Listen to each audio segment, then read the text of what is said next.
Good morning, everybody. I hope you all had a good night of rest after the first full day of conference and knowledge, and your head was not spiraling in the head like, oh my God, I heard so many things. Because you're going to continue hearing more things during the second day. In this first session, we are going to be focusing on DCRs, and we have actually such a fantastic opportunity to have so many professionals that they are working in the field of DCRs from different positions and from different geographies, so it's quite a pleasure to welcome them all. I will not delay a lot the presentation. As you see in the program, we have quite a rich number of presentations. We have 6 presentations. To create a space for a bit of a dialogue afterwards, if that feels also okay with you, I would like you to keep your questions for the end. So we'll do all the 6 presentations, one after each other. I will make sure that we all are track on time, and then I'm joined, as you see, also another important thing. Unfortunately, Peter Krikant was going to be joining in here, but unfortunately he's not feeling well and couldn't do it. But I have the great luck to have Joachim Levi from Nouvelle Label in France, so he will be joining us, and he will be doing the discussion together with us. So without further delay, I'm going to pass the mic to Alex, and Alex will start introduce himself and start with the presentation. Yes. Hello, my name is Alex Stevens. I'm from the University of Kent, and I'm a trustee of Harm Reduction International and also chair of the Enhanced Harm Reduction Working Group, which are trying to set up overdose prevention centres and evaluate them in the UK. I'm on, am I? Right, okay. I didn't realise I was on so quickly. Well, good morning, everyone. What I'm presenting here is a realist review of overdose prevention centres. There have been many reviews of drug consumption rooms, overdose prevention centres, safer consumption sites, safer injecting facilities, we're using OPC as the general term. The difference between this review and the other reviews is that other reviews tend to focus on the question of if overdose prevention centres work. A realist review focuses on the question of how an overdose prevention centre works. And we try to get down to the underlying mechanisms that cause the outcomes, whether intended or unintended, of overdose prevention centres. So with my colleague Gillian Shorter and various other people from the Enhanced Harm Reduction Working Group, we carried out a realist review of the existing evidence on overdose prevention centres.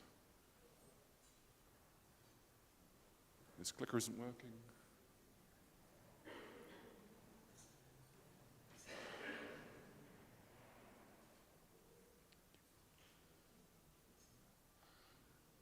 So, of the thousands of documents that we found that have been produced about overdose prevention centres, we focused on 391 of them that provided new empirical data on the operation of overdose prevention centres that actually exist. They covered 17 countries, with the largest numbers being found in Canada and in Germany. And it's quite interesting that in Canada there's been hundreds of studies that have evaluated overdose prevention centres, whereas in Germany that number is much smaller, partly because in Germany you don't need evidence to do things that work, you just do them. In Canada it's much more controversial, so you have to fund lots of research to do the persuasion. In these overdose prevention centres, we extracted all the data we could find about the causal mechanisms, the components, the contexts, the mechanisms and the outcomes, and we produced this as the main causal pathway by which overdose prevention centres work. And I would like you to imagine the overdose prevention centres you know or want to set up and how they fit with this causal pathway. The map works in that in the dotted lines, you've got the context. Context is crucial to understanding how OPCs work. Either those are pre-existing contexts of poverty, exclusion, homelessness, but also a rapidly evolving and unreliable drug market. And you also have contexts where the interaction of the service with those pre-existing contracts, otherwise known as moderators. And then you've got, let's see if this works. You've got the components that the Overdose Prevention Centre provides, the space, the time to use. People in qualitative studies and in the stakeholder work we've done talk very much about the time to not rush the injection, and that being really important as a component of a successful overdose prevention centre. And then you've got the outcomes are in gold here, and the dark blue squares are the underlying causal mechanisms, and then producing the outcomes in gold again. I'll go through this in some more detail. So if we talk about the context, this is a photo taken in work that we did with a group of peer researchers recruited by Matt Southwell, who is here, who called themselves the Sandwell Community Outreach and Engagement Group, otherwise known as SCORE. This is a photo they took of the places where they and their friends have been injecting in public. This is a condemned church. I'm not even sure it's safe to walk in it, let alone to be injecting drugs in it. These are desperately unsafe places where people are forced to use their substances by stigma, by harassment by the police, by the need to avoid the gaze of the public when they're using. So they go to these sort of places. They also experience violence from their peers, but also violence from the police and from the public, and they need to avoid that violence. And partly because homelessness is such high levels in this group, and also because they're exposed to this unreliable drug supply. So these are the contexts in which most overdose prevention centres are working. And then the common components of overdose prevention centres include oxygen and naloxone to reverse overdoses, but not just that. You have also the space and the time, the presence of people who will welcome you as if you are, because you are a human being, rather than shunning you and stigmatizing you, as people experience in many other parts of their lives. And you also have physical care, washing machines, food in some places, showers to get clean, and also this psychological experience of what we call safety. Now, the immediate outcomes of this is that people's lives are saved. You know, again and again, studies find that, especially, this is unusual in qualitative research, that you get the same finding over and over again. Lots of qualitative studies quote people saying, "This place saved my life." People experience overdose prevention centres as life-saving, but that's also shown up in the data. So the most famous study is from Vancouver. This is a more recent study from Toronto, showing that in these little dots are where the overdose prevention centres in Toronto are, and that's where the reductions in death were experienced. I've chosen to show the Toronto one because these are all going to be closed down on the pretext that they're near schools. And this narrative we were talking about yesterday morning, the stigmatizing narrative that we can't have these places, is going directly contrary to the evidence that they save lives. But saving lives is not the only thing. Because people's lives are saved, then other causal mechanisms can kick in. And the three that we found to be most important in explaining how overdose prevention centres do or do not work is whether they can provide a feeling of safety, trust, and social inclusion. Not all overdose prevention centres universally provide a feeling of safety. There are a few examples in the data of places where people have felt unsafe and therefore have not used those sites. But mostly we find that people report that they experience the overdose prevention centre as a place of safety. Psychologically, safety is a prerequisite for going on to have other needs met, both in Maslow's hierarchy, but also in the COM-B model, but also just in how we think about our lives. If we don't feel safe, we are not going to trust. So by creating safety, we allow people to trust the people who are trying to help them. And from then, we can build connections to the types of services, be that detoxification services, be that housing services, be that psychological support, welfare benefits, that then can help people build social inclusion. And it's those mechanisms that then produce the outcomes for the people who are using overdose prevention centres. And we repeatedly find examples in the literature of health benefits, including reductions in risky injecting practices, reductions in wounds and subcutaneous infections, reductions in the transmission of hepatitis C and HIV, We find fewer wounds and infections, therefore we find less use of ambulance and emergency medical services. We find access to housing in these studies. But it's not just benefits for the people who are using these services, it's also for the communities that surround them. So, and I think what we should focus on is the communality of need for the people who use drugs and the communities that surround them, and the fact that people who use drugs are part of the community. People don't want to be injecting in public, unsafe spaces. Neither the people who use drugs nor the community that surround them want that to happen. Overdose prevention centres are meeting the needs of both communities. It is not a question of us versus them. These are things that produce benefits for the entire community. And there's little evidence, and there's a study coming out just now, I'm reviewing it at the moment from Toronto, showing that, again, that overdose prevention centres don't increase crime, as the accusation is often made about them. So, is that 2 minutes or just over? 2 minutes, okay. I'll be wrapping up very soon. So that's the main causal pathway. We're also just working with the Harm Reduction Journal, and IGA's helping us with this, to publish a more complex, full program theory. And you'll see in that theory, when it comes out, there's more specific information about how overdose prevention centres work for people who are homeless. There's a lot of stuff around gender, because there are really complex interactions between the way overdose prevention centres are provided and the benefits that women do or do not get from, and trans populations do or do not get from overdose prevention centres. And there's also the massive threat in Europe now.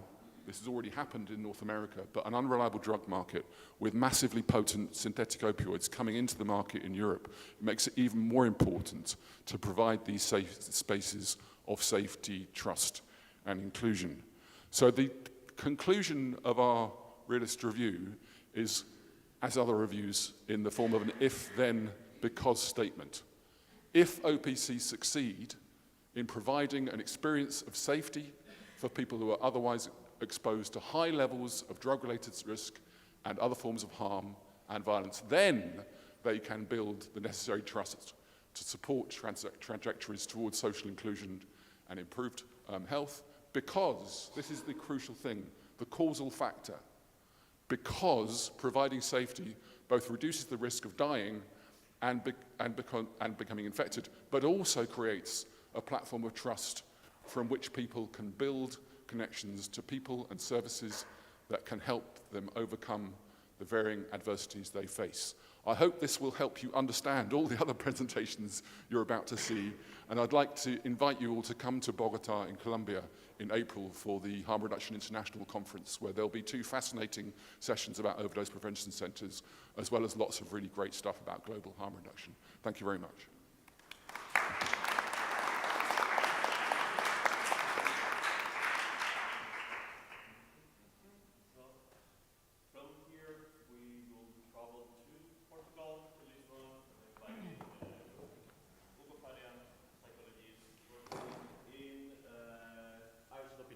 Yes, that's it. Okay, so good morning. I'm Hugo Faria, like Roberto was saying, so I'm here to present our work in a drug consumption room in Lisbon. We are an NGO founded in 1986, and with some work in the addiction field and also with people with homelessness. We have been doing some work since then with the mobile methadone van in Lisbon, and also with some experiences since the COVID, mostly with a shelter where we run a drug and alcohol consumption room, and also with the specific drug consumption room that I'm going to talk about. So this is our place. The complete history started in 2016. Well, in fact, in 2001, because since 2001, we have the opportunity in Portugal to have drug consumption rooms written under law, but for some reasons, only in 2016 started again to talk about this problem, and fortunately, some of the teams working in this field of addiction in Lisbon started to see again many open scenes in Lisbon, and with some conversations with the authorities, national and local authorities, we could have a first intention to open 2 fixed drug consumption rooms and 1 mobile. The mobile one opened in 2019. It's to work in the middle of the city, well, more or less. There's 1 fixed facility that never opened until now, and probably will not open in the chosen location because there was some problems with the community over there. And we opened in 2021, in May 2021. So it was a pilot during the first 2 years, funded by the City Council, and then from the last year, we are now a national program funded by the ICAD, which is the National Institute of Drug Addiction, and also by the City Council of Lisbon. So all the process started with the social diagnosis around the places where we believed that the phenomenon was increasing. Then we choose the location. Our location is very characteristic. It's placed in a very specific setting. We also create a monitoring committee. We had some meetings with the partners. But at some point, the community asked the word to say to the City Council that, okay, they were not against the drug consumption room in this neighborhood, but they would need some basic questions solved that they were been asking for a long time, because this is a social housing neighborhood, and there was no buzz, for example, to connect this neighborhood to other places in the city. There was no consistent water supply system.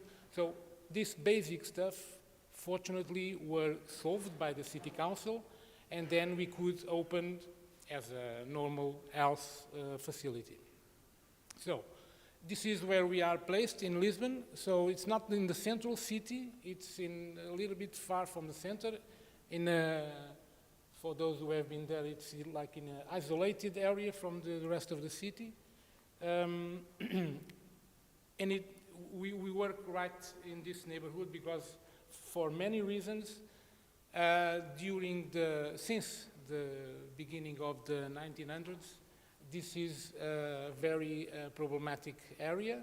So it was the main problematic place in the 80s, in the 90s, and is still the same kind of neighborhood. So where we can see, not now, it's not so evident now, but a long time ago, it was a very problematic and very vulnerable, and with a lot of poverty around this place. It is still the most important place to buy drugs in Lisbon, and this is the characterization of the neighborhood. So a lot of drug trafficking, some open scenes. Now we have been seeing a lot of small open scenes around this neighborhood. With public health risks over this place, and also with social exclusion and stigma. So because of that, and because we are in this specific setting, we are trying to promote all these kind of objectives. There's nothing new for the other drug consumption rooms and for other partners working in harm reduction, but this is what we try to do, to promote the dignity and social inclusion, health education and safer drug use, the linkage to care, the screening, treatment for diseases, also to promote the urban hygiene and try to reduce the impact of the consumption around the facility. Our admission process is like this, so anyone can come by their own or by referral, so they can be referred by outreach teams or by the police, for example. We need the registration, so everyone has to be registered in our databases. Everyone has to be over the age of 18. Even if you don't ask the ID, so you can ask me, oh, but how can you prove that? Only when we have doubts, we ask the proof of people have more than 18 years old. This is all confidential. We don't give information to anyone unless a judge asks something about it. People need to use drugs to be registered in our services, and for that we ask a couple of questions. We also ask for an informed consent where we explain about the rules, and also where we explain that in emergency situations we could need to intervene with a basic life support intervention. So there's no barriers about the substances that the people can use inside, and we think that we are a low threshold service. So this is the place. We also have a community team that goes around the facility and try to pick up the syringes around the neighborhood, and to also try to connect with people, with clients, to invite them to come inside. We have a place for pets and where people can smoke. When you come in the facility, we have to go to the reception and say what we are coming for. People can stay on the all in social area, can have a small snack, can have a shower. Here you can see the psychosocial support office where we have a social worker. The intravenous room with 8 places to use drugs. The supervising room where we have 2 nurses and 1 educator looking, well, not being pressure the act of consumption, but just standing there. And we have now 2 smoking rooms.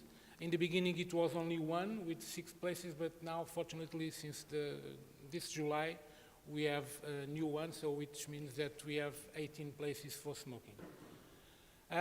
This is an average day in our facility, so more than 300 visits to the place, which means 170 unique clients, more than 240 episodes of consumption, 90 snacks, 12 showers, 5 social appointments, 4 medical appointments, and we count 80 nursing acts. So each nursing act as an education with the clients, we count that. So we have now more than 3,000 clients registered.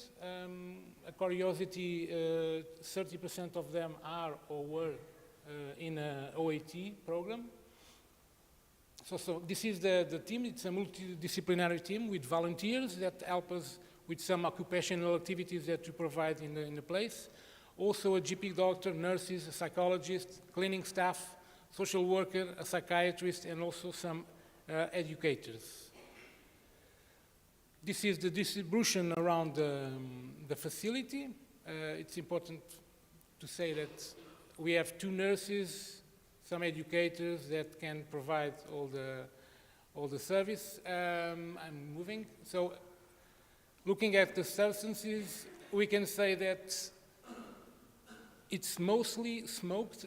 It's not so different now, but in the beginning we had a huge difference for smoking users, more than injected.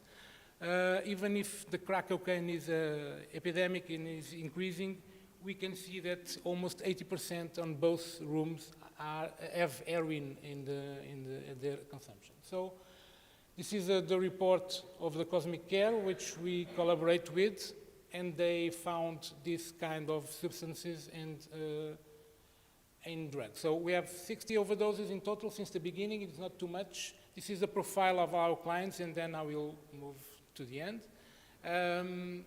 Mostly men, with an average age around 45, and this is, I put the incoming place in the planet because it's in fact the reason why we are facing now some challenges, because of the incoming of people from Asia, which is not about their being from Asia, it's about the conditions they are having in the country, and which means that in most cases they are coming to our facilities to have all the things that cannot have in the system, in the health and social system. So it's a challenge for us. There are many challenges, but I'm now over the time, so I will stop here and thank you.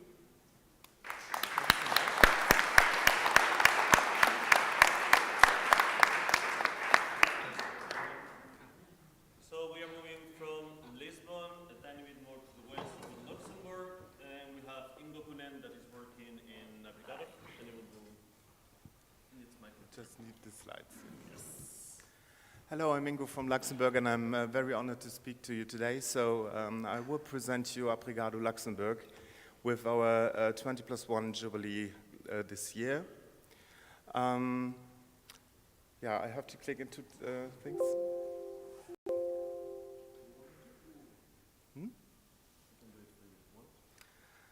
So in history, we started in 1985, like you see, and we had different stages of developments and evolution in our history.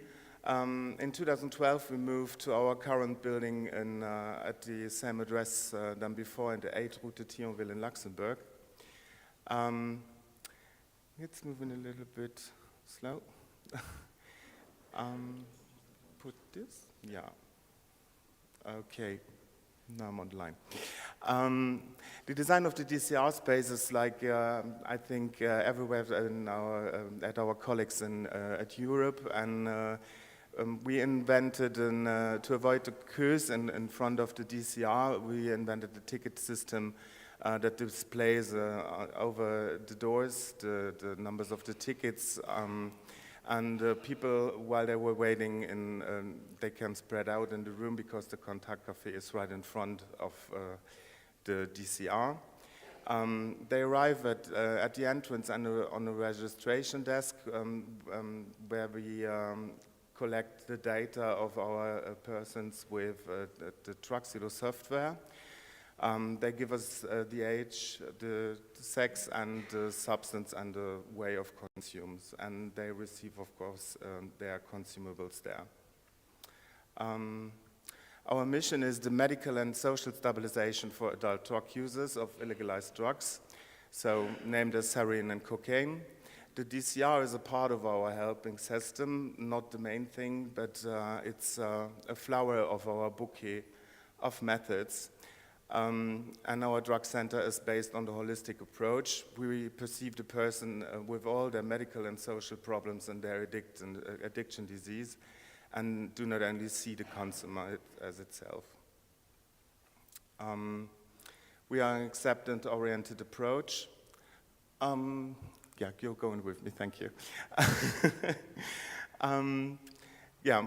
Of course, harm reduction, we promote health, we have the acceptance of the client's situation, and we accept every decision of the client. If he takes one flower from our bouquet, the whole flower bouquet, or if he says, today I will throw you the bouquet at your feet. And we accept the moment when people do not want help at this time. The Obrigado staff is a multidisciplinary team of 64 people, combined of social workers, educators, nurses, doctors in collaboration with Médecins du Monde, Doctors of the World, I think it's in English, psychiatric nurses, psychologists, security staff, and also 2 secretaries. A combination of 15 nationalities, but we are very proud about, and we have 20 different spoken languages in the team. The basic languages in the team are, of course, Luxembourgish, German, French, and English. And all other languages maximize, of course, the communication with the clients. Then the medical service is basically a general medical care, where 2 doctors at the moment see the clients. We have a substitution program since 4.5 years with prescription and dispensing, in connection with our night shelter in the 1st floor, where the persons can have their medication right in the morning after they wake up to have a good start in the day. We have a wound treatment with 4 wound specialists. We do, of course, blood analyzing, testing, HIV and hepatitis C medication. We have ultrasound examination, and we work with the infectiology of the local hospitals. In total, we have 1,200 consultations per month in the nursery. There's a small picture of it. So in this one room, we see 1,200 people a month. The drug consumption room as itself has 5,000 consumptions per month. We have 8 places for IV, nasal, and consummation, and 6 places for inhalation and smoking. 43% heroin and 36% cocaine. and 21% is a mix of the both substances. We have 40% IV and nearly 60% inhalative consume, and 1% is distributed by nasal application. The consumables are completely free, and they include also the cocaine pipes. The DCR is the center of our safer use and harm reduction work, and we also propose a vein scanner to find alternative veins and with a laser light. And we are building up a drug check program at the moment with the National Laboratory, and in the future directly in place. Yeah, this is a broad picture of the consumption room. Like you see, it's coming in the age, and we have to change it in the future. The Contact Café has 10,000 contacts at the reception, at the registration desk per month. We have 3,500 contacts also at the needle exchange window to the outside for the persons who not like to come inside. And we propose also creative and art projects, another acupuncture projects, and we have present times of external network partners to see the clients that do not find a way to high-level partners. And also we have a women's group every Monday in the space of the night shelter. Yeah, this picture of the reception. The registration desk were talked about. The social service in our institution has 180 consultations per month. We offer a low-threshold social service with debt counseling, therapy preparation, housing search, and support with appointments.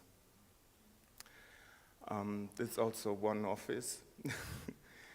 At a night shelter, which is wheelchair accessible, we have 42 beds, and it's located in the first floor, 30 beds for men, 12 for women. And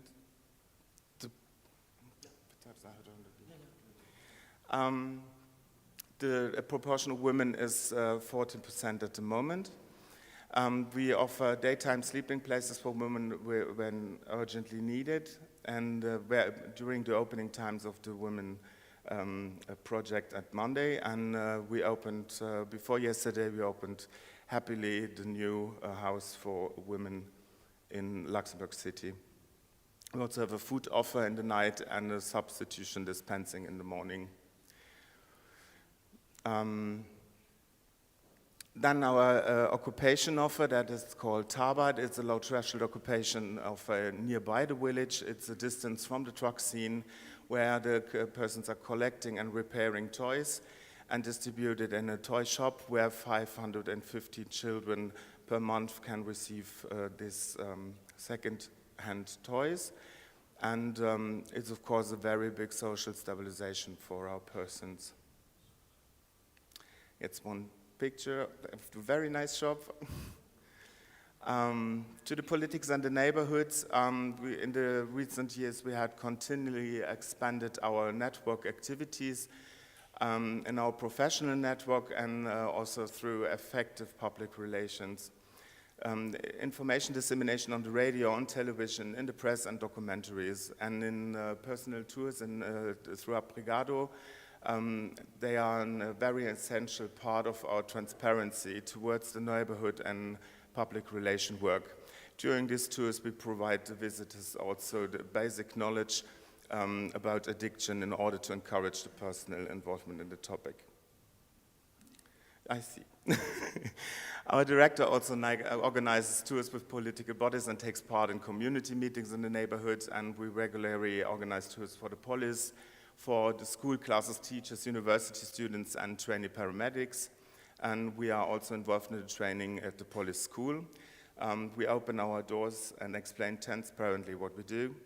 And since then, the acceptance in the neighborhood has improved very massively. And 3 times a year, we have an installed roundtable with political leaders, police, judiciary, partners from the network to shorten the path between every different institution.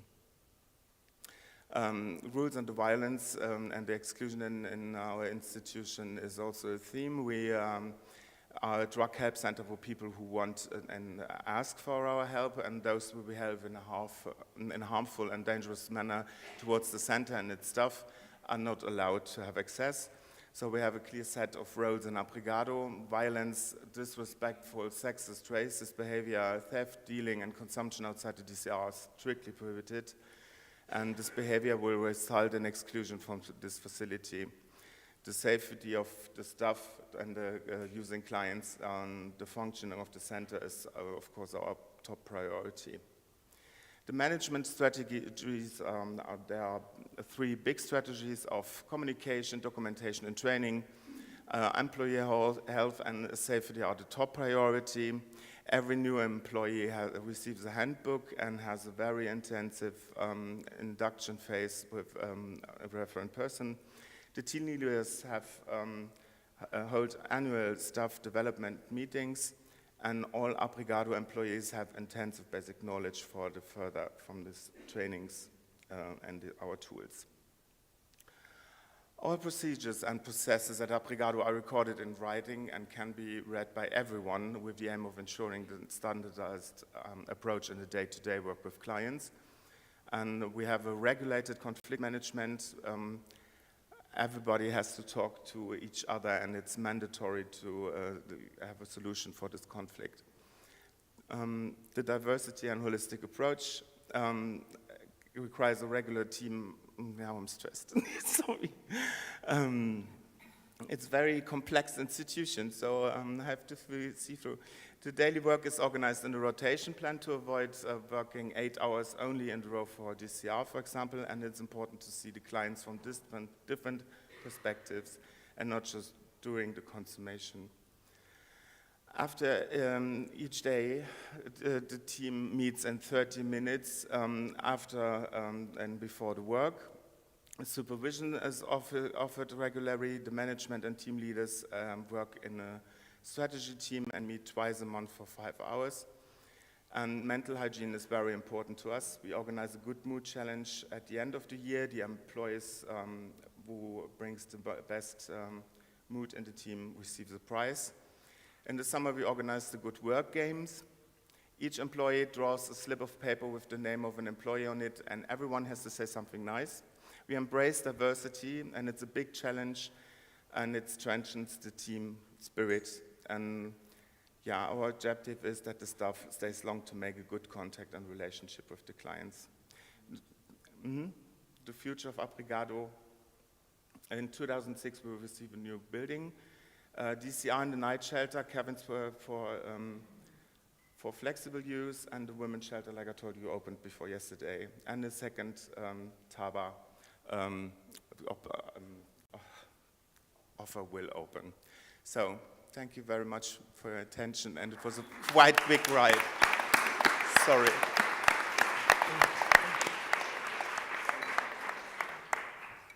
I did my very best, sorry. But it's so complex, what shall I do? And we go from Luxembourg, we go to Athens with Athanasios Theokaris, President of Canap. Good morning to everyone. And I will try to give another aspect of our work, trying to find out whether documentation and evidence-based data will help us, the politicians, the policymakers, and the society as well to accept our work, to accept the operation of drug consumption rooms. So here you can see the services and the benefits that we have through a DCR and through our DCR and harm reduction, from covering the actual needs, from easy access to all without discrimination, to minimizing the nuisance in the neighborhood, the primary health care, the relationship, the overdose handling, as well as the drug checking and the HIV, HCV anticipation. So, the importance of harm reduction in general in DCR is highlighted by all these organizations, from CND, WHO, the European Union Drug Agency, and the correlation with the creation of the European Network of Drug Consumption Rooms, which is very, very significant. This is the only way to advocate, to have partners with us and to come with us and support us. So, what is the current situation? There's no evaluation studies for drug consumption rooms in total or in depth. The critical data gaps are referring to quantification, to measurement, to assessment, to leakage, to treatment. These are things that we do, but we don't have them in papers, we don't have them in documentation in order to support our work. The necessity so is to have a qualitative and quantitative methodology through our operation and in collaboration with universities and other bodies that can help us. This methodology can showcase the measurable benefits as well as the practical impact that the DCRs and the harm reduction has. So, we created the European network for people who don't know this. It's a very unique network because we try to identify some common indicators and to measure the efficiency of the DCRs that work in Europe in order not only to help us, but also to have this advocacy possibility and to support them to support the work to the people who are outside of our work. So we have site and reports, several reports. You can visit the INDCR site. And we had in the parallel 2 technical meetings for the first time, I think, with the collaboration of EUDA and the correlation, which created all these,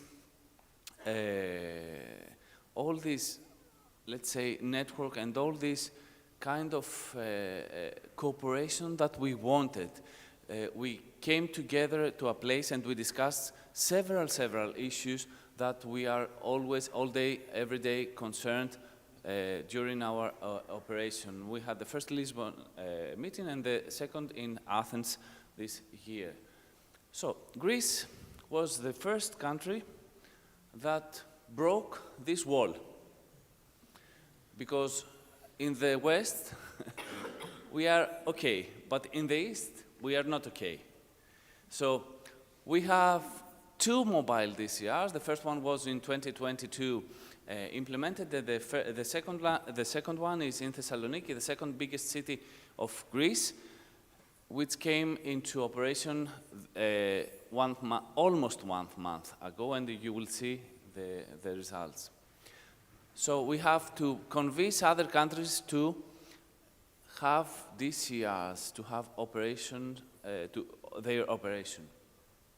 These are the services. As I told you, we have 1 stable and 1 mobile, and we are going to have 2 mobile DCRs in Athens and 3 in Attica within the next year.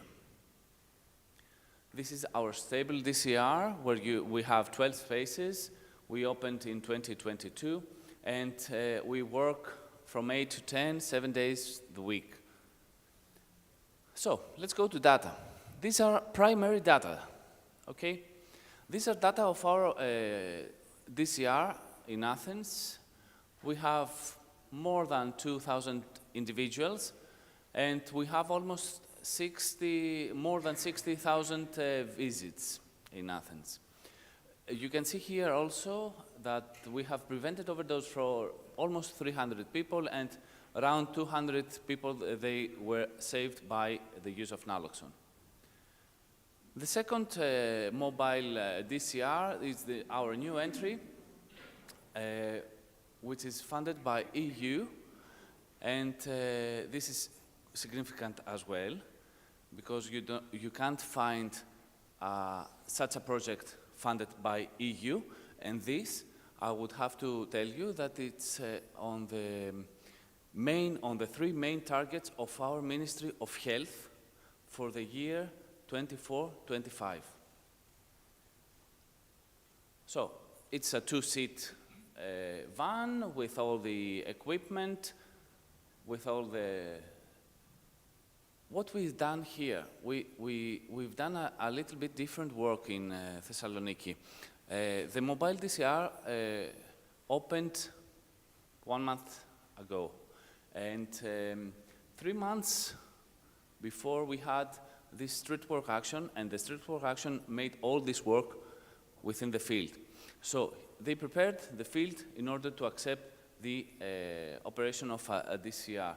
And here is the primary data of the first 3/4 of the month of the DCR. So here we can see that it was very significant that the work from street work helped the operation of the work of DCR. This is very significant. I couldn't believe the numbers that we will have more than 400 almost in 1 month, the first month of the DCR in Thessaloniki. So, why we are saying about data? Here you can see all the harm reduction services in Athens and all the harm reduction services in Thessaloniki, where we have the stable one and the mobile one. Here we can see the need within the field through the numbers. And if we go to the DCRs, we can see this increasing trend of the stable DCR, and within almost 1 month of the Thessaloniki's DCR. So, what we have the primary data. We have, they show the need of DCRs. We have the importance of the people who have actual needs, and we have to give them services.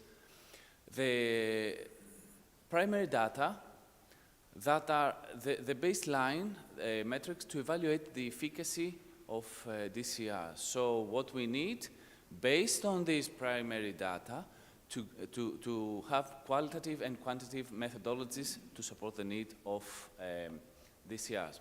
This is a statement that we gave to the thematic discussion after a controversial, let's say, session with Russia not supporting, of course, harm reduction. And we said as Greece that with evidence-based data and exchange of knowledge, we can advocate for a more comprehensive, stronger, and effective approach to cover both people's needs and community needs. The importance of harm reduction is undeniable, is where the Russian ambassador came by and looked at me with a very strange, sight. So today we have the available data to support even more the benefits derived. I just want to say that all this should be with specific indicators, with specific metrics, with the help and the support of universities. We had a very good cooperation with Gillian Sorter, and we have also in mind to have a collaboration with the University of Athens in order to convince the academics as well to support our work and to have many, many, many reviews. This is my work. Thank you very much.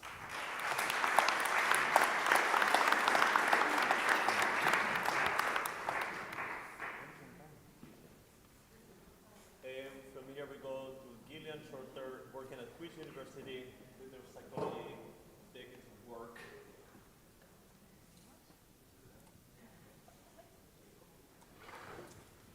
Okay, so I was wondering, how am I going to follow those amazing presentations and these inspirational harm reductionists and the amazing work that they're doing?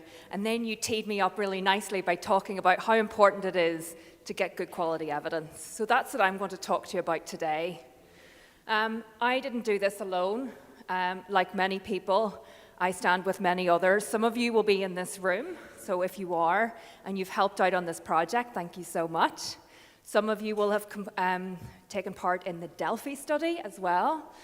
So I've done all of this with all these amazing human beings. And just to say that this doesn't express the views of the funder as well. So the difficulty is when we do evaluations is we have to choose the right outcomes. There's a million different puzzle pieces here. Which are the right ones that we need to use to determine whether our service works or not? And it's so important that we do this because it's about telling stories. If we don't tell the stories, and a little bit as we've heard from Greece and from Luxembourg and from Portugal, if we don't tell the stories of our DCRs, what really are we doing? But the challenges that we face in this is that we're measuring different things. We're coming up with flashy new measures that aren't tested and don't seem to work or might tap into something else. We have this enormously changing landscape for drug consumption rooms, and we've seen this with Bill 223 in Ontario and solidarity to our brothers, sisters, and non-binary siblings in Ontario with some of the challenges that they're facing, and we send our solidarity to them. We have changes in our clientele, and this is becoming even more important in Europe because of the changing drug scene. What's happening in Belfast, what's happening in Dublin, what's happening in Glasgow, what's happening even just across some of the cities that we've heard from today. People are using different substances for different reasons, and not just because of the drug supply, but because of preferences as well. There's also changes in our wider environment. We've heard a little bit about the political context, and that's really important. We don't operate these services in a vacuum, so we have to be there to defend our science and our DCRs. And a personal thing for me is it's really important that we evolve the services, that the services change with the needs of the people who are using the services and the wider community to which they belong. So hopefully I've convinced you that evidence is great. I think we really do need this because we did this enormous and stupid review mainly to try and support those in the UK and Ireland who are thinking of opening services. So you've already heard from Alex about the review that we did, the realist review, but we also summarised 570 different pieces of evidence and literature on drug consumption rooms in probably the stupidest sized review that exists. It is the largest review, and you're warmly welcome to download and use it as you see fit. But one of the things we find from this is that we're measuring all these different things. So when we try and bring all our evidence together so we can tell a collective story, we can't do that because we're measuring different things in different ways. So we decided, rather foolishly, that we would try and harmonize what we're doing across the world.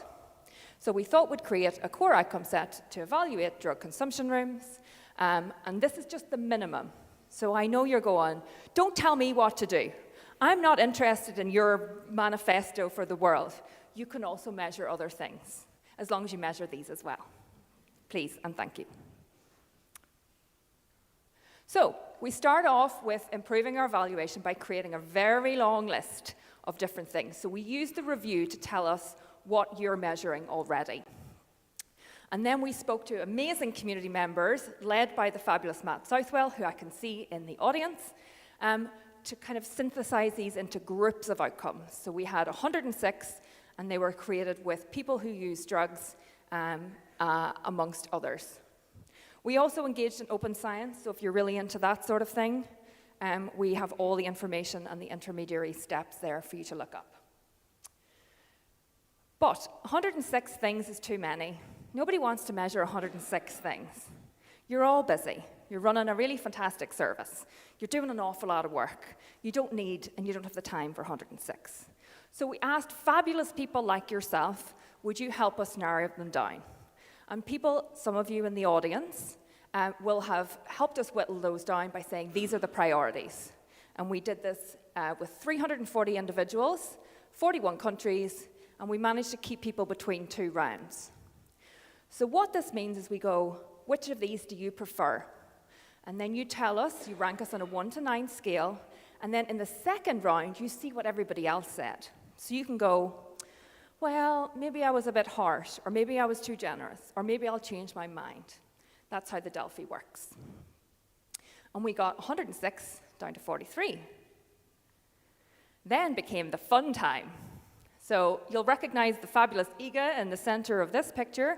We had people join us at 5 a.m. in Vancouver and midnight to 3 a.m. in Australia.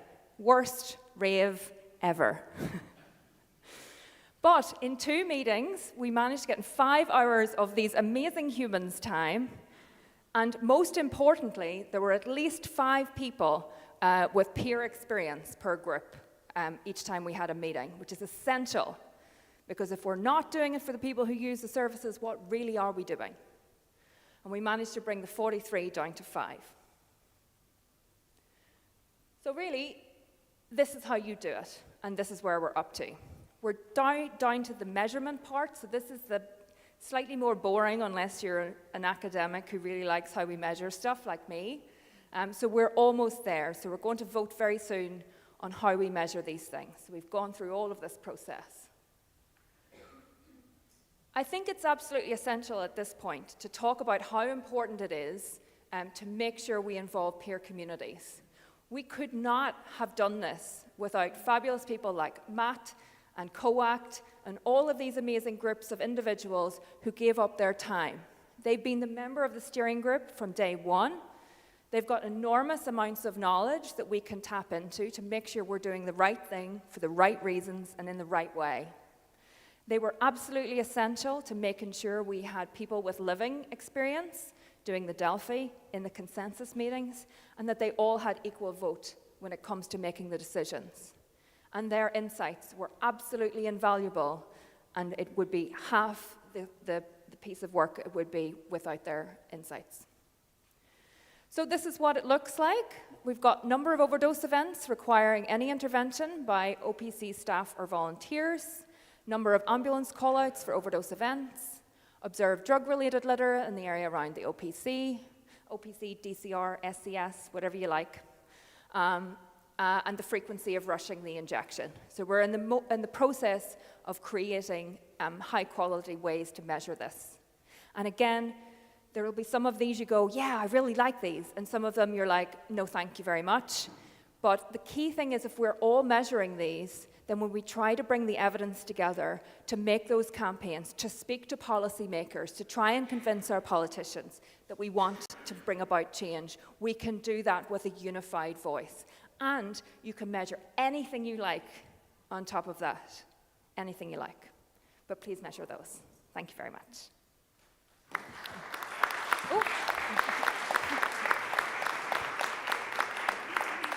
Sorry, I wasn't quite finished, but I was just thanking you for measuring them in advance. But I just wanted to say now, choosing the right outcomes is very easy, and together we can improve the evidence base. If you're interested in anything to do with measurement and drug consumption rooms, please get in touch. I'm a little bit obsessed, and I'm here to help. That's what we're supposed to be doing as academics, is supporting you guys doing the amazing work on the ground. Thank you very much.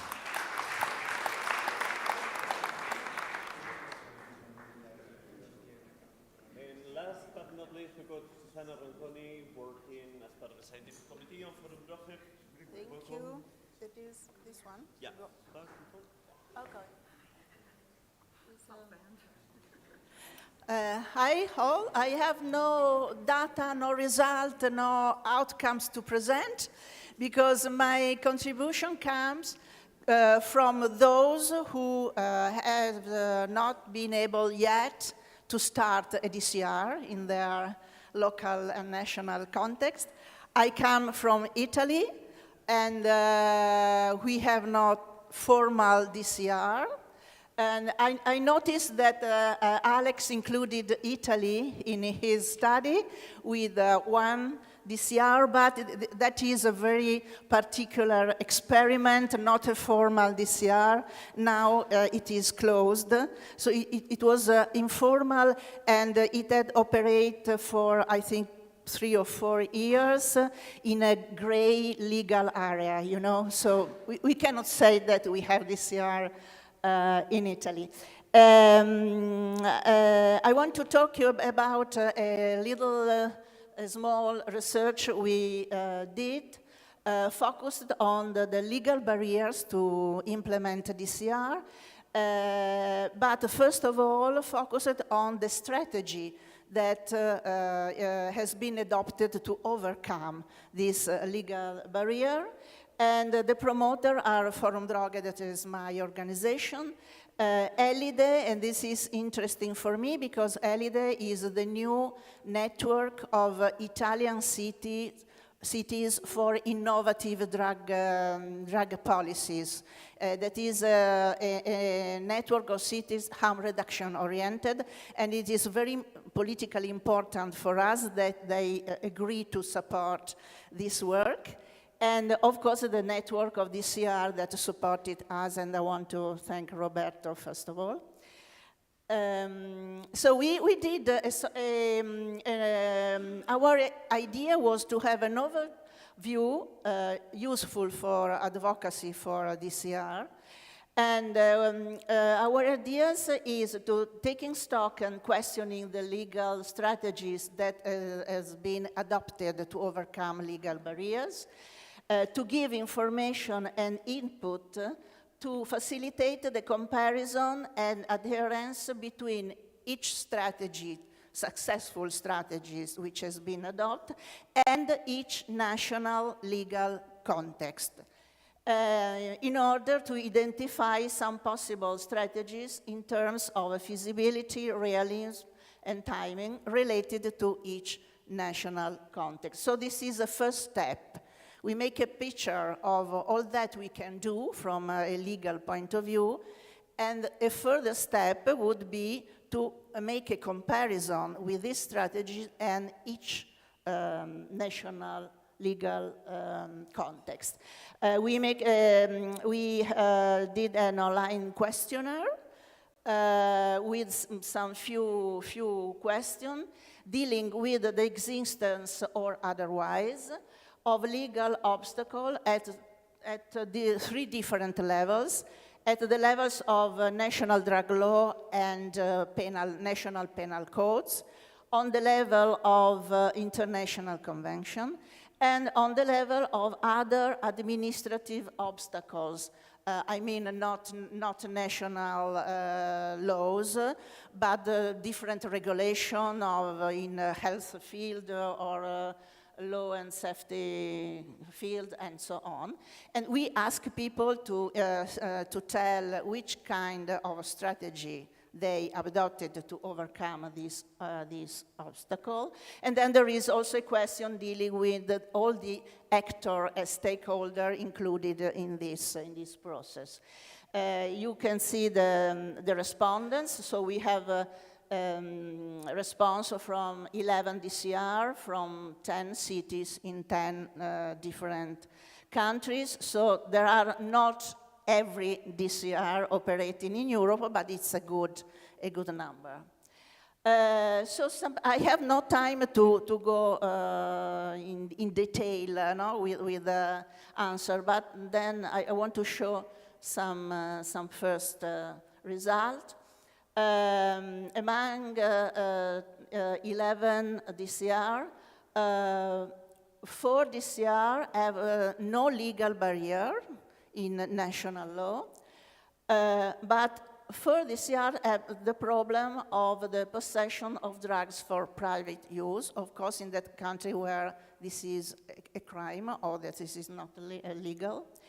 2 others had a problem dealing with fostering or permitting the use of drug, and 1 had problem with some not unlawful medicine or nursing practice. Now you see there are a lot of words here, but it's only to have a look about the strategies adopted. So you can see, for instance, that there are some DCR that didn't need any change in national law. Some other adopted a pilot program that consents temporary exemption to law, being a scientific experiment. Some other included DCR directly in their harm reduction system, considering DCR so we can say natural development of a harm reduction system without any need of a further change in law, in laws. Some other had to promote a specific provision or exemption in national law. For instance, in Greece, you had to do that. And in other cases, there were provision or exemption in national laws, but at the end of a process where cities or regions were able to experiment DCR before changing the law through different solutions, so protocols, local negotiation, and guidelines, and so on. You will find in the report we are going to complete, I hope by January, a very detailed description of all these kind of solution. We asked also for administrative barriers, barriers not dealing with the law directly, and important barriers, but it is not only a barriers, it's a need to produce a clear protocol for managing DCR, so there are many problems about that. Then there are problems also in case that DCR were not included in a harm reduction system at a local or regional level. Someone said that harm reduction was not a pillar in our national drug strategy, so this was a further problem. I want only to say something that we understood from this overview, and I would like to discuss with you all this. First of all, some facilitating factor. The first is obvious. It has been easier to introduce DCR where the possession for personal use is not sanctioned, or where it is sanctioned in an administrative way, and it's not a penal crime. We notice also that it's easier when there is a solid, a clear, a stable harm reduction policy, where harm reduction is a pillar or national or local policies, so that it's easier to introduce DCR as a natural development of that system. We notice also that in case of needed exemption, it's easier to work on the so-called secondary legislation. That means not to change national law, that is the primary legislation, but to work at the level of decree, for instance, health minister decree, or guidelines, or local agreement, and ordinance, and so on. So it's easier to make a step forward if we have to change this kind of secondary legislation and not the primary level of legislation. And then it's easier to introduce DCR if we live in a city and regions that have competencies on health matter, so they are able to decide in an autonomous way. Other lesson learned, scientific experimentation, we realize that is a very complicated strategy with many stakeholders, many rules, and so on. But perhaps it's a good solution in those contexts where there are many multiple legal obstacles, you know, so that scientific experimentation could be a solution. And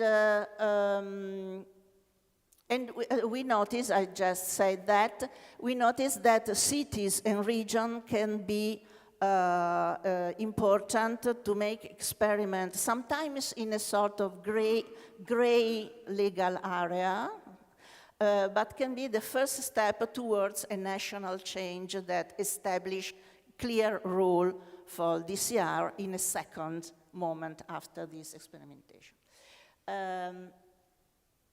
Another lesson learned is the importance of the operational norms, which plays as a sort of secondary legislation. I'm thinking, for instance, of the famous 10 rules in Germany. That is a protocol, but each DCR have this protocol. And this protocol, that means how DCR must work, what can happen in a DCR and what not. So this is an essential part of the authorization and is an important source of legitimacy to operate. And it's important to limit legal risks such as dealing, violence, and also unlawful professional practice. So it is an administrative regulation, but is very important when we want to be authorized to act as a drug consumption room. And to conclude, for an effective, feasible, and short, medium-term advocacy, the problem of the time is, we realize it's very important, because there are in some countries, this is a story that is 10 years, 15 years long before being successful.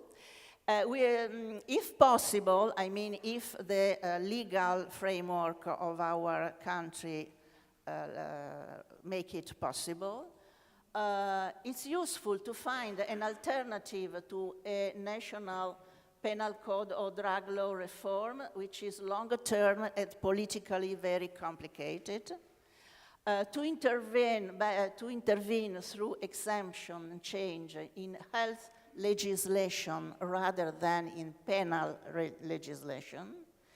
To resort to secondary legislation, so decrease guideline protocols, also on regional and local basis, and, if possible, to focus on the competencies and autonomy of cities and regions. This is what we understood from this review. I conclude saying that we are going to complete this report with further information that we think is useful. And I hope that it could be a good advocacy tool. In Italy, we are going to start, just starting from this paper, we are going to promote and start a collaboration with the University of Torino, asking the researcher to analyze all these possibilities in the framework of our national legal context. And so I hope this could be useful also for other contexts. Thank you.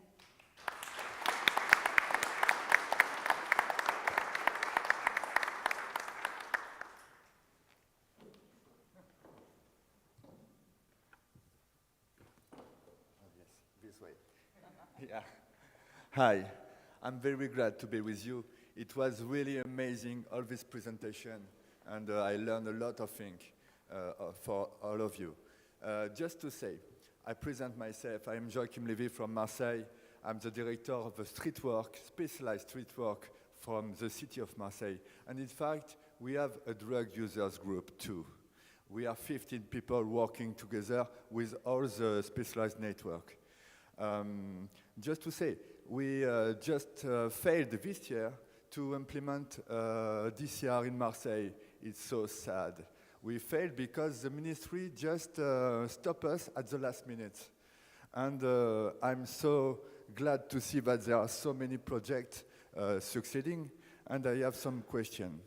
To begin with, Gillian, you spoke about the drug users' involvement on your studies and your reflection.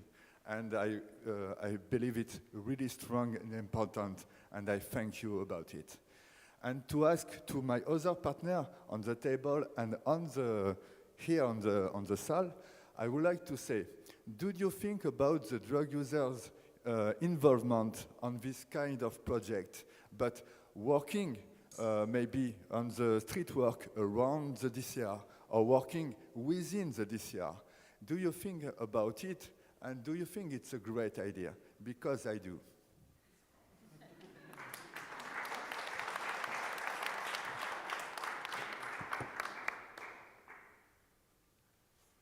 We have time for some questions. I'm happy to go around with the mic. If everybody, we started a tiny bit late, if everybody feels okay, we can grab 5 minutes from the coffee break, so we have 2 minutes for questions. Would that be okay with everybody? Good. If you raise your hand, I'm happy to go around. That was a shy hand. I am a little. Okay, I can just ask a question. Okay. It's not a question, it's more like a hint, or I found it interesting, especially, I don't remember the name, sadly, the first presentation. It was about Germany and Canada, and I found it very interesting because I'm from Germany. I'm an activist and social worker for consumption rooms in Germany. And I found it very interesting that you said in Germany you don't have to like prove the evidence and you don't have to give it to them, they just do it. Because I would partially agree, because in Western Germany that might be the case, but I'm from Eastern Germany, and normally I wouldn't like separate it because we're in 2024, but this is still a thing. In Eastern Germany, we don't have a drug consumption room except in Berlin. Like Berlin is the only city in Eastern Germany with a drug consumption room because the regions, like the states, can decide if they want it. Like there's a law for all Germany, but the state has to like agree that they want to do it. And in Eastern Germany, I don't know if you read the news, but there's a party named AfD and CDU, and it's not that easy for the conservative Eastern Germany to implement those services, because drugs are bad and the people who use it are bad, basically, and evidence is no good in Eastern Germany. And I found it very interesting that, like, internationally, kind of, there's a consent that maybe it's easier in Germany to implement that because it's not. Yeah. Shall I respond? Yeah. Well, thanks, first of all, for correcting my sloppy presentation of the German situation, and also for raising the really interesting point that it's not just about the evidence, it's not even just about the law, these are moral questions. And so many of the variations we see between countries and even within countries are not about whether it's legal or not, but whether people feel morally that this is the right thing to do. And Germany is a really interesting example because Germany has the decriminalization of possession of small amounts of drugs, but the definition of the small amount is very different between Berlin and Bavaria, between different moral universes about what we think about drugs. So we need to work not only at the political and the legal, but also at the moral level about how people feel about these issues, not just on the technicalities. Hello. Thank you very much for these excellent presentations.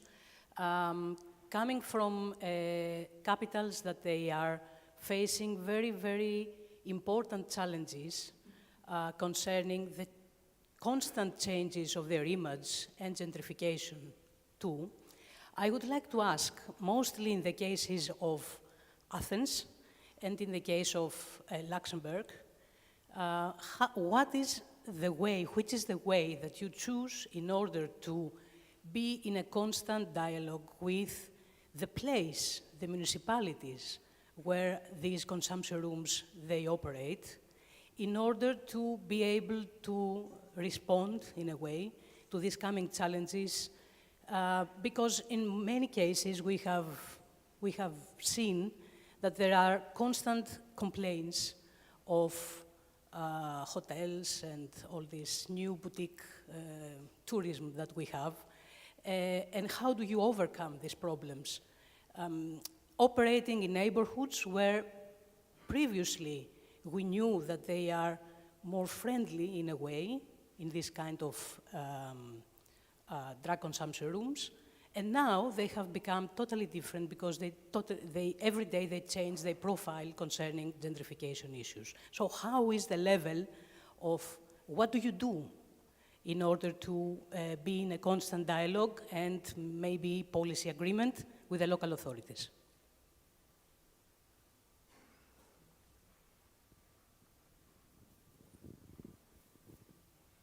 First answer.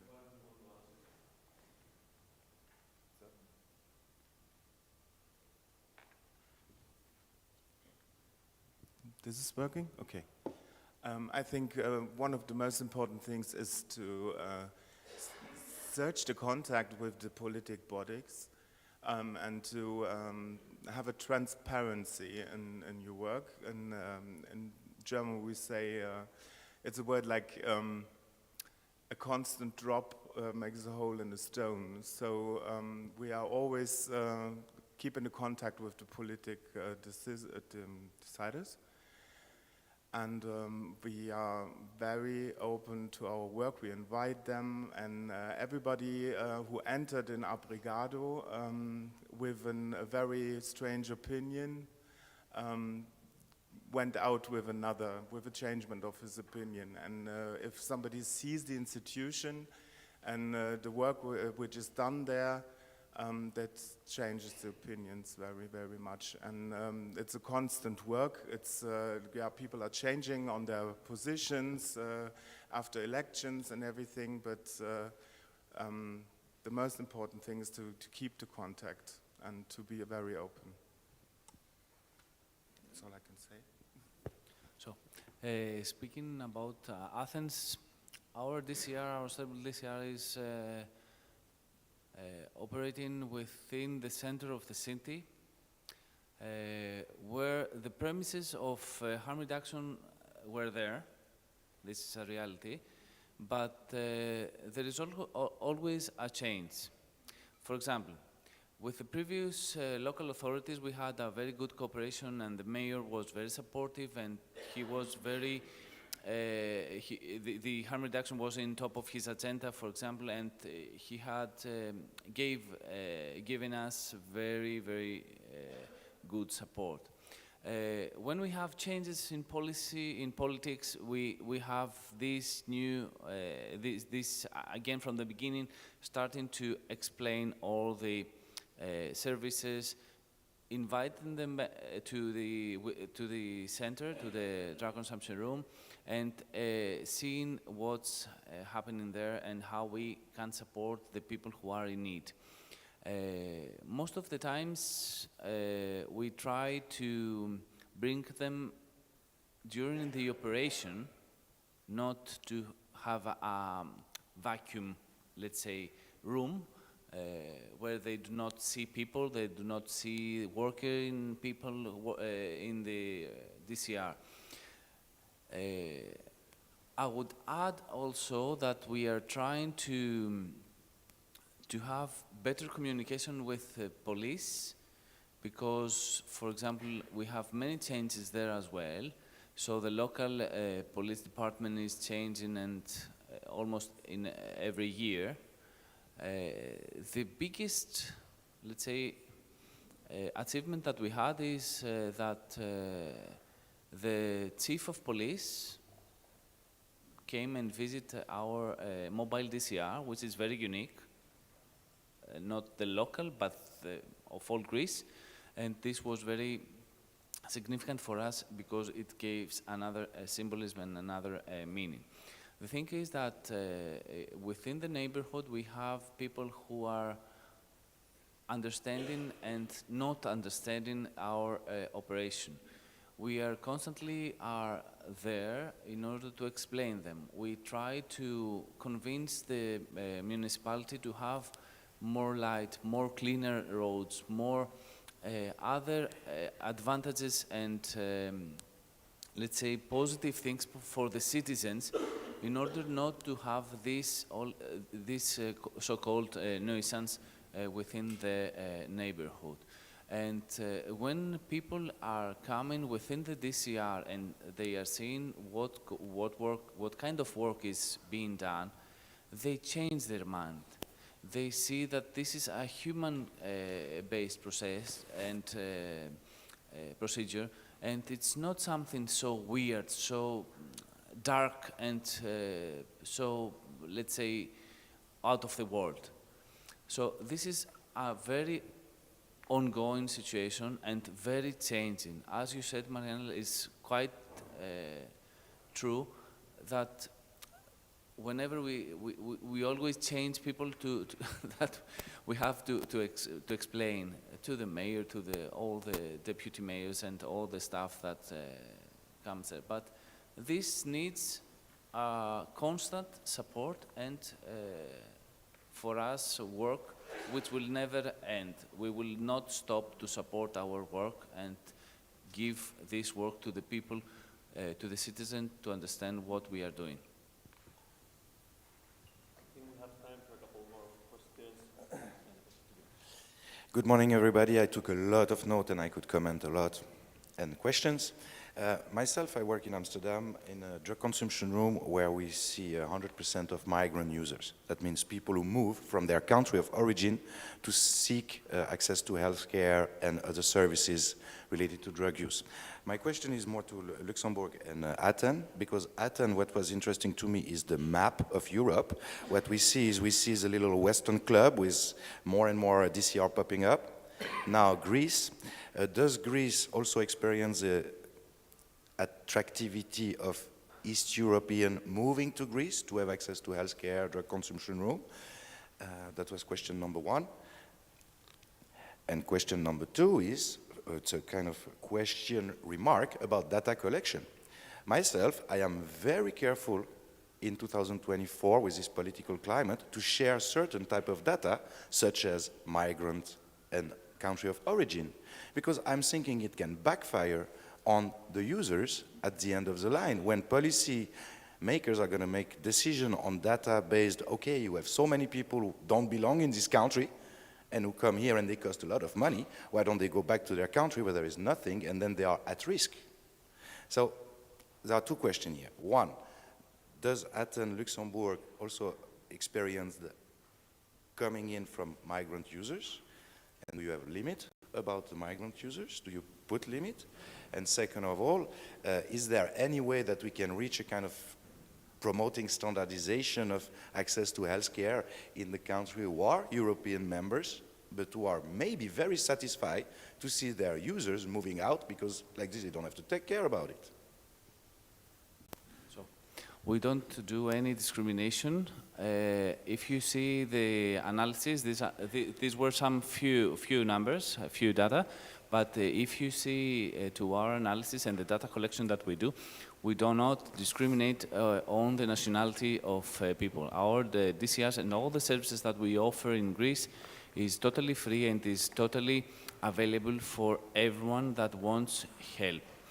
Even in the OST programs, we just want a certificate from the country that your origin may be, and you can continue to have our OST treatment in our premises.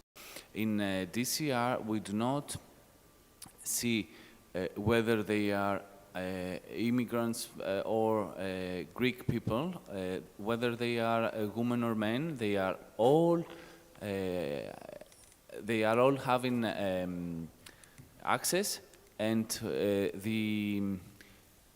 the main issues that we look for are societal issues, meaning that we look whether they have housing coverage, whether they have healthcare coverage, so we want to connect them to make the linkage with the healthcare system, and all the issues that are referred to the drug use and what changes we can have in the drug use profile of each one.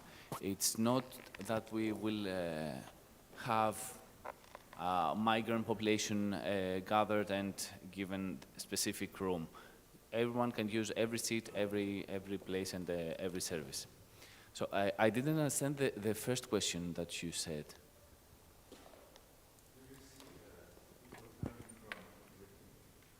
Do you see people coming from countries where there is no DCR moving to Greece to have access to DCR? Okay. Not yet. We haven't seen. Even though 2 years, almost 2 years, we had all this problem with Ukraine, and we were waiting a flow of people, of users that they would come to Greece. This didn't come. So we were supposed to accept mostly, I think, roughly 2,500 people from Ukraine due to the flows that they were leaving the country. But we didn't receive such. There were very, very few. But in neighborhood, we don't have so many cases coming for the DCR. In Amsterdam, we see a lot of people coming from the east. Sorry for cutting, because I'm seeing that the room is breaking already a lot late and it's going in the direction of the conversation. I want to double check. Don't want to take people's time for the break. If people want to stay 5 minutes more, we can do a couple of short questions, short answers. But if everybody wants to do to the coffee, I don't want to take everybody's free time. Do you want to still stay for a moment? Because then there is 2 more questions in the audience. You sure? Then let's break it out. People is already starting to go to the coffee. Thank you so much for joining the session. Thank you so much for